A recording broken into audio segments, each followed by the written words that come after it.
Welcome to Influential Entrepreneurs, bringing you interviews with elite business leaders and experts, sharing tips and strategies for elevating your business to the next level. Here's your host, Mike Saunders. Hello and welcome to this episode of Influential Entrepreneurs. This is Mike Saunders, the Authority Positioning Coach. Today we have back with us Shawn Mercer, who's the founder of Mercer Financial Group, and we'll be talking about market volatility and sequence of returns risk. Shawn, welcome back to the program. Hey, Mike, thanks a lot for having me. I feel like I'm almost a regular now that I'm back on the program. I feel like an old veteran almost. Exactly. So I know that a lot of times when people hear the R word, risk, I don't want to talk about risk, but in reality, we want to talk about risk to see how we can mitigate it, lessen it, and things like that. So, market volatility is so important. And I'm excited to hear your thoughts on this because too many times we kind of get into the weeds of, oh yeah, the markets are up, down, and all around, but it'll come back. Well, that may be the case, but you need to be thinking how far ahead of retirement, how much runway do you have to allow that to happen? So where do you start when you're working with clients, educating them on the topic of market volatility? And then we'll get into what sequence of returns risk actually is. Yeah, market volatility is not anything you're going to get away from in retirement, particularly if you are invested in any type of security or even bonds as well. Market volatility is going to be part of the process. It really just is an individual thing of how much volatility are you willing to stomach. And that is a personal question that each retiree has to figure that out for themselves.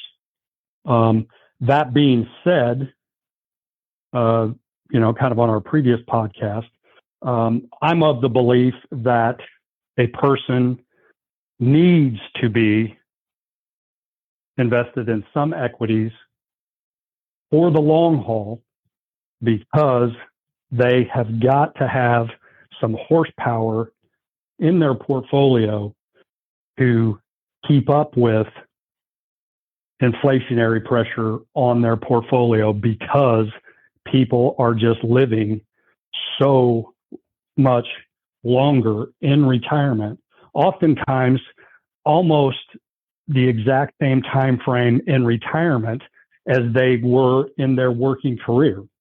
And that puts a lot of pressure on people's retirement savings.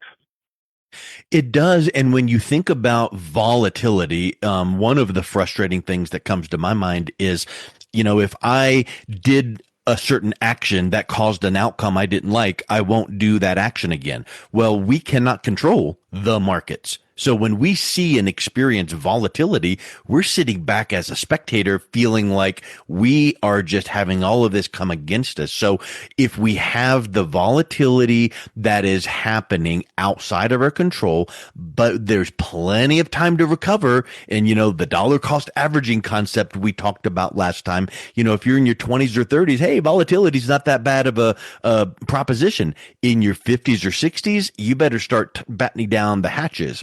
So where is it that you are recommending to your clients to maybe make some of the shifts, have some money in equities, but maybe make the percentages a little bit lessened, at a certain age?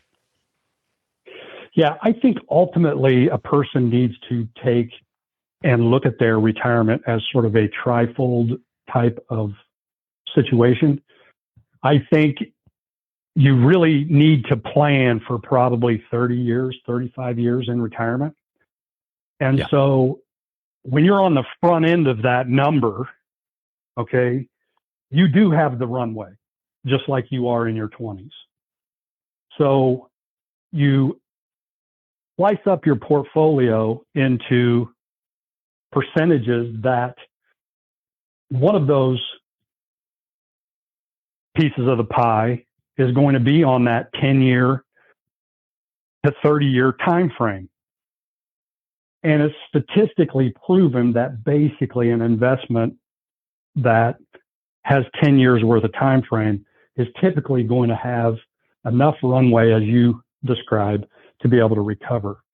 So a person that puts together a portfolio that takes a segment of that and says, this is my long-term money. This is what's going to replenish the safety and security side of my portfolio when I'm spending that money out to enhance my lifestyle and pay for my fixed expenditures. That's when a person really starts to feel comfortable with their plan and has the security to know, you know what, Mike, I'm not going to outlive my money. And that's a very good feeling. So let's dive into the sequence of returns risk. I think that if you were to ask 100 people on the street, define sequence of returns, they would scratch their head and say, have no clue. So first, define what is sequence of returns. Well, really, sequence of returns is really a risk or in danger of taking withdrawals during sort of turbulent markets or market downturn early in retirement. And when you combine basically declining markets with ongoing withdrawals, you can do damage to your portfolio that can drastically affect your retirement for years to come. Subsequently, if you retired sort of during a very good bull market, and say the first 2 or 3 years was a very nice bull market, you pretty much are on easy street and probably are going to be able to sail through without any problem. Yeah, it works the opposite for you then, because then when you need to pull the money out, you bought low and you sold high. But if the market's on a downturn and you need that $3,000 a month or whatever the money amount is to live, wow, I don't really want to pull it out, but I've got to pay the bills. So I'm pulling it out on the downside as the markets are going down, and you've really got a double whammy. You are compounding on the downside, just like dollar cost averaging compounds on the upside. When you're putting money in, you're buying more shares. So when the spring back comes, holy mackerel, your balance just goes through the roof because you're constantly buying shares, and the spring back is really pronounced. Yep. You're kind of watching things going, oh, it'll come back. I've got some time. Well, now you don't have time because you've got to get that money. And you might need the money for whatever reason, required minimum withdrawals, or you just paying the bills or whatever the case is. But that's why it's so important to have that plan. And I think that too many times people don't think about that sequence of returns risk that we're talking about, because it really is a risk, and there's no, like, yes, you said if the market's on an upturn, then you've hit it, well, there's no guarantee that that's going to be the case. That's correct. And you bring up a very, very good point that a lot of people don't necessarily think about, is that your required minimum distributions are a forced withdrawal. Yeah. So if the market is in a tailspin and you have the majority of your IRA money invested in the market, you are going to be forced out at a number that you do not want to be forced out at. And it is going to be detrimental to your retirement portfolio. So once again, it's not just a matter of, I'm not going to pull it out, I don't need it. There's aspects of the required minimum distribution, in certain accounts that you don't have a choice. And if you don't take it out, you're penalized. Absolutely. You do not have a choice, because Uncle Sam doesn't care about where the market is. All they care about is they want their taxes.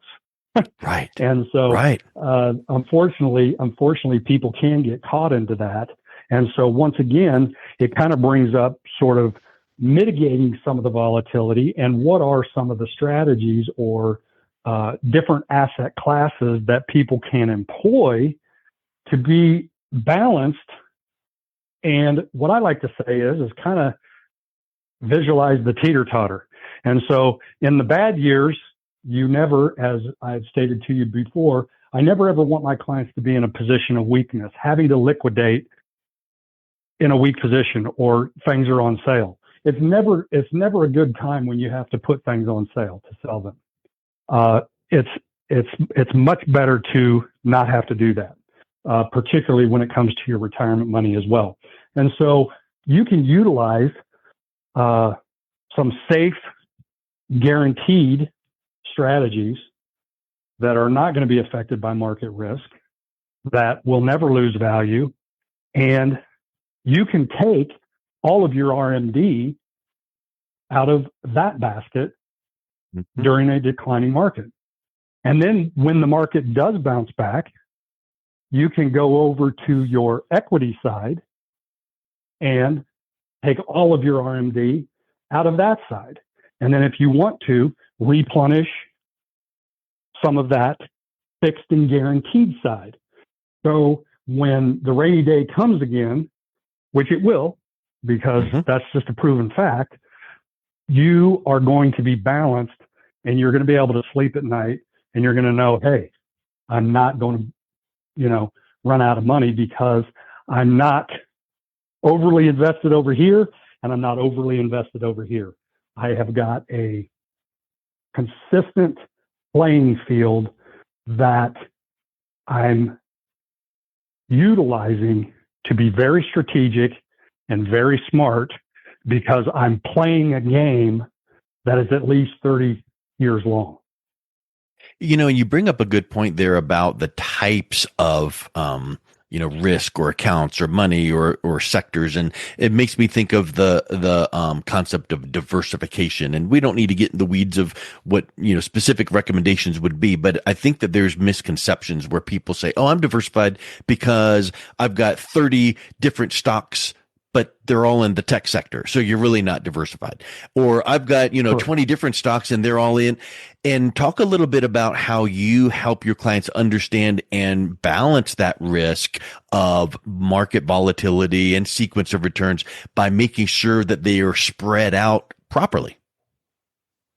Yeah, really what you want to do, and it comes down to trying to position a person's portfolio to where they're in non-correlated positions. Yeah. So these equities are not correlated to this. And so therefore they can move in reverse of each other. That's ultimately what you try to do to be able to mitigate risk for people. Then you can also utilize and create a foundation for people for their fixed expenditures by utilizing some of the best insurance carriers in the United States, AAA rated insurance carriers, and offload the risk on them. And they will take the market risk and then create an income stream for you that is fixed and guaranteed to help cover the essentials.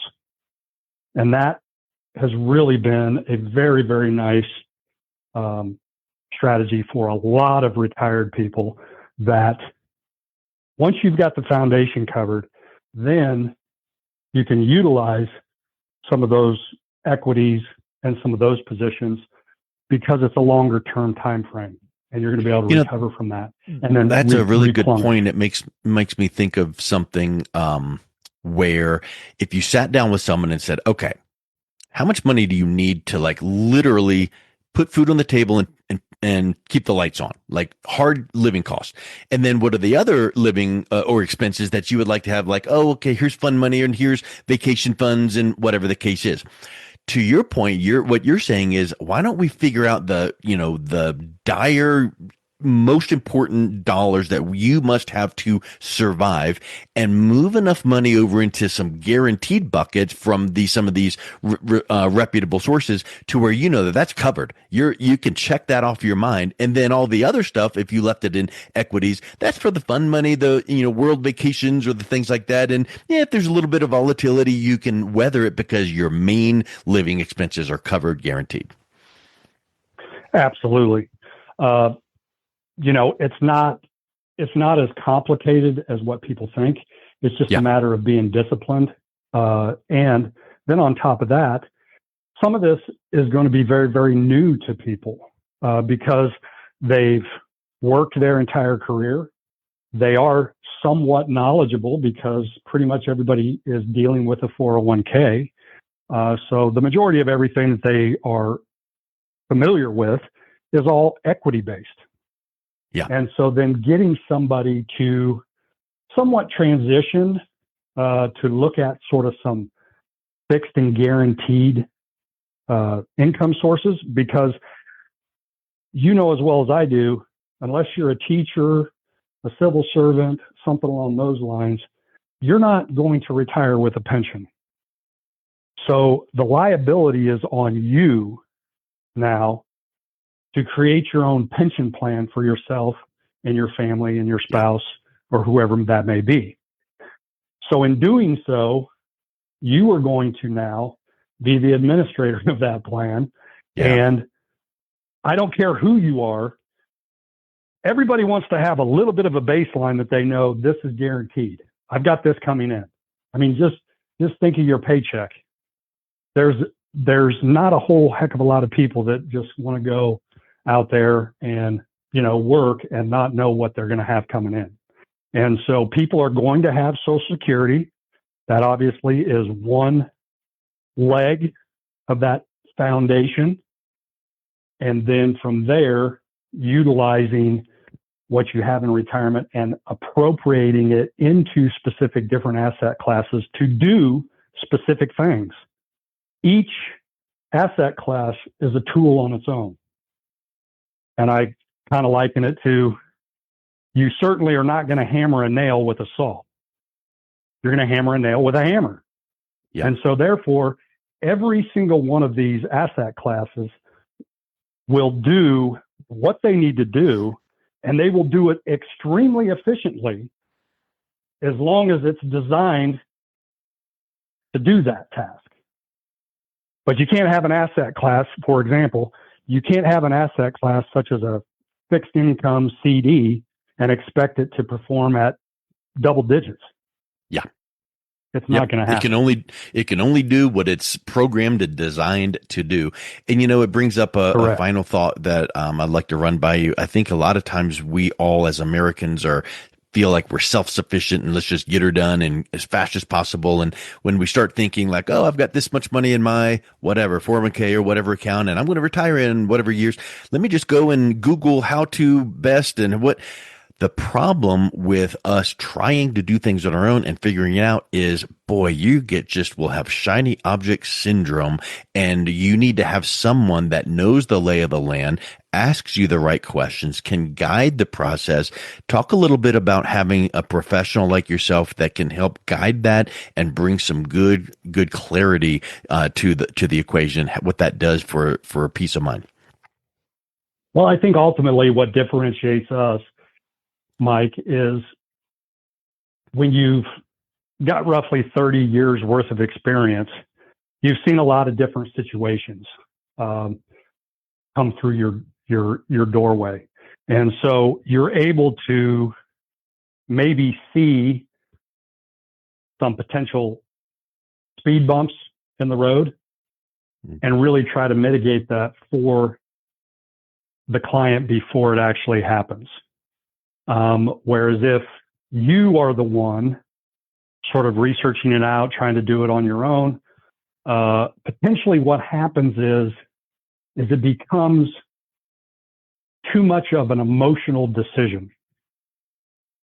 And it doesn't become a logical decision. And that's typically what I see over time is there's just too much emotion involved when it's really just more of a business decision, and there is a clear pathway.